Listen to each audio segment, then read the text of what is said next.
to the darkness of state oppression.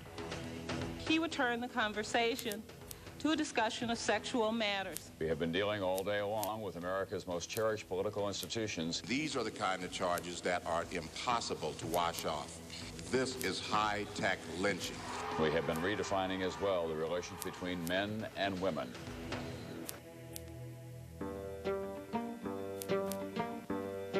I woke up on an August morning and turned on the radio, and they said Saddam has invaded Kuwait. No one quite knew what this was all about. Why would he do that? He had told, I think, Jordan's king that he was not going to invade Kuwait. And, of course, 24 hours later, he had invaded it. And then the reality of it was a shock, the way he just rolled into Kuwait and just brutalized the people there. I went in the fall, not too long after that, to Saudi Arabia. The morning after I got there, I went out to this Marine outpost, and it was just a squad of men with some netting over him. And literally, the sergeant said to me, "Where in the hell are we?" And I said, "You're in Saudi Arabia." He said, "But where's that?" Do you know much about Saudi Arabia before you got here? Never knew it existed. They'd been rushed onto an airplane like 36 hours earlier and offloaded in the middle of the night, thrown out into the desert to try to give some kind of symbolic presence. And then began the long process of putting together a coalition, of giving him an ultimatum, which he refused. I was on television when the bombs began to fall. The attack clearly is underway. I came down to the war room and assembled the entire staff together there. And I just said, as we speak, Special Forces helicopters are attacking the radars inside Iraq. The war has begun. You know the missiles have been launched. You know that they are now at cruise altitude and they're flying in, and you wait for the results. And so I played God Bless the USA for the troops, and I said, this is what it's all about. Now let's get to work. Good evening once again from Saudi Arabia at the conclusion of almost 24 hours of battle. At the end of the first day of the ground campaign, the commander of the forces that did the wide flanking movement called me up and said, "We have accomplished all of today's objectives." And I said, "Terrific." Hey. And then he said, "And also, we have captured 18,000 prisoners." And I said, "Holy smokes, you know, this is just unbelievable." But I said, "Okay, now what's the other side of the coin?" He said, "We have 2 wounded in action." 2 wounded in action.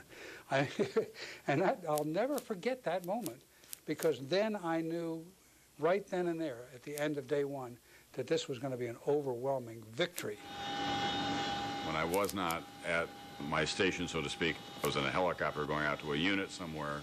I went to some carriers offshore. It was all kind of a blur to me.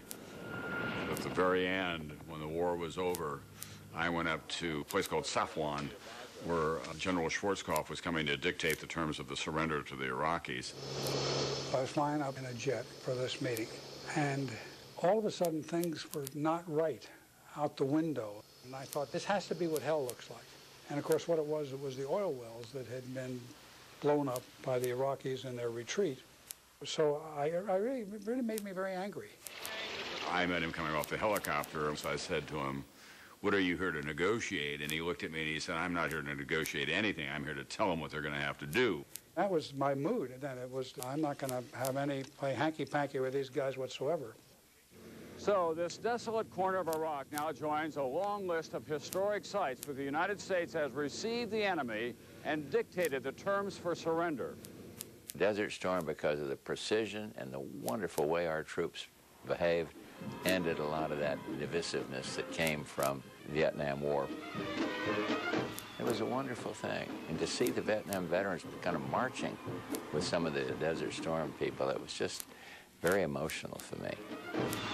For all the brilliant success of Operation Desert Storm, no one anticipated that it was going to light the flame of Islamic extremism quite the way that it did. Because the Americans had had a presence in the keeper of the holy shrines in Saudi Arabia, Osama bin Laden's religious sensibilities were deeply offended, and he began to wage war against the Western ideal, using the United States' presence in Saudi Arabia as an excuse to do that.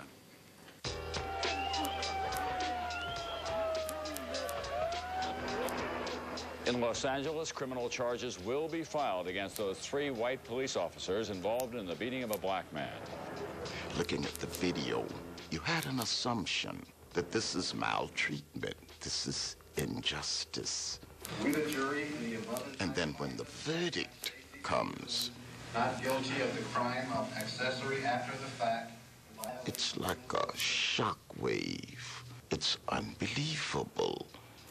Then, when we came out of the church, the city had almost exploded.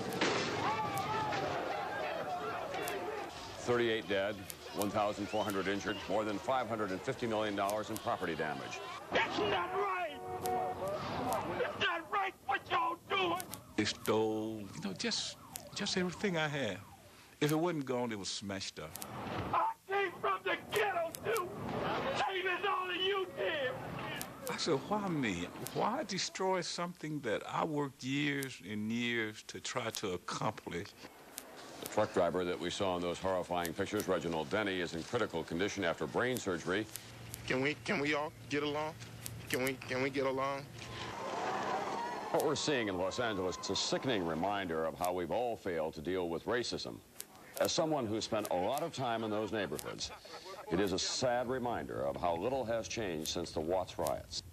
When I went into Watts after the original Watts riots and then went back to Los Angeles after the Rodney King riots, I think I had exactly the same reaction. It was just heartbreaking to me because there were so many families that had made such an investment in those communities and trying to raise their children and get them to the right schools and build a business and have a life.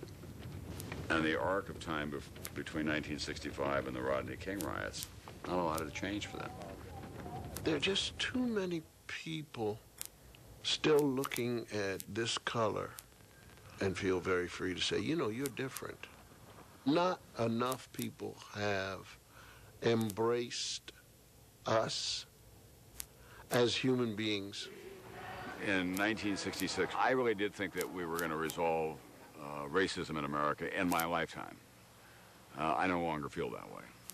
When I was a young man, even when I stumbled as I did in the first couple of years at college, there were people who were willing to stand beside me and give me another chance. And when I got a job with no real experience, there was a boss who was willing to say, we think you're going to make it in the future.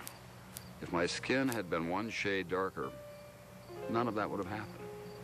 It just wouldn't have happened. I'm so conscious of that.